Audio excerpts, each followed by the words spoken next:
ஹல்லேலூயா, ஸ்தோத்திரம். தினம் நடக்கும் சம்பவம். ஒரு இடத்துல உட்காந்து பேசிக்கிட்டு இருந்தோம். நான் வாலிப வயசுல சும்மா எப்படிலாம் இருந்தேன் தெரியுமா?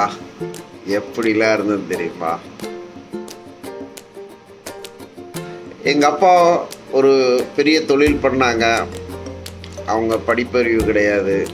3 பில்டிங் வாங்கினாங்க. அதில் அவங்க அந்த தொழிலை செய்கிறதுக்கு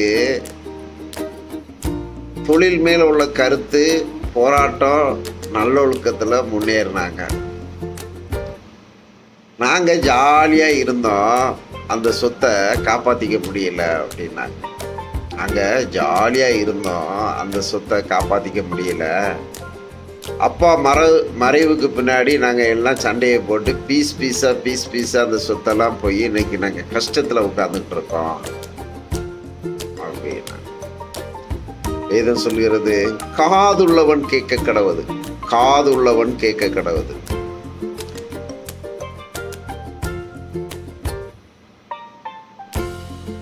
பாவத்தின் வழி அது உன்னை பாவத்தில் இழுத்து போயிடும்.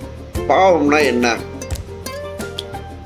நெற்றி வேர்வையை சிந்தி உழைக்காமலும் சோம்பேறியா கையை முடக்கி கொண்டு தூங்குபவனும் பாவத்தின் வழியில ஒரு பாதி. அப்போ அந்தந்த வாலிப வயசுல கடவுளை தேடி, கடவுளுக்கு பயந்து, என்னதான் அப்பா சேர்த்து வச்சிருந்தாலும் தனக்குன்னு ஒரு வாழ்க்கையில ஒரு பிரகாசம் வேணும் அப்படின்னு சிந்திக்கிறது கடவுள் செய்யற கிருபை. அப்பா சேர்த்து வச்சுட்டாங்க, எனக்கு சொத்து இருக்கு, நான் அப்படியே நல்லா ட்ரெஸ் பண்ணுவேன், ஃப்ரெண்ட்ஸுங்களோட போவேன், ஜாலியாக ஹோட்டலில் சாப்பிடுவேன், ஜாலியாக சுற்றுவேன், ஜாலியாகவே இருந்தேன்.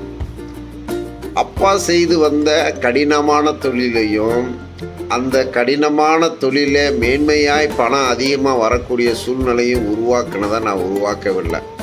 உதாரணத்துக்கு படிப்பறிவு இல்லாமல் ஒருத்தங்க கஷ்டப்பட்டு கொத்தனாராக போய் அவங்க அப்புறம் ஒரு மேஸ்திரியாக மாறி ஒரு பில்டிங் கான்ட்ராக்டாக மாறி சொத்து சம்பாதிப்பாங்க. இப்போ எங்களை மாதிரி பெட்டு தொழில் வச்சுக்கிறவங்க ஒரு கூலிக்கு போய் வேலையை கற்றுக்கிட்டு அப்புறம் ஒரு சின்ன கடையை வச்சு அதில் துட்டு சம்பாதிச்சு பெரிய ஆளாக்குவாங்க.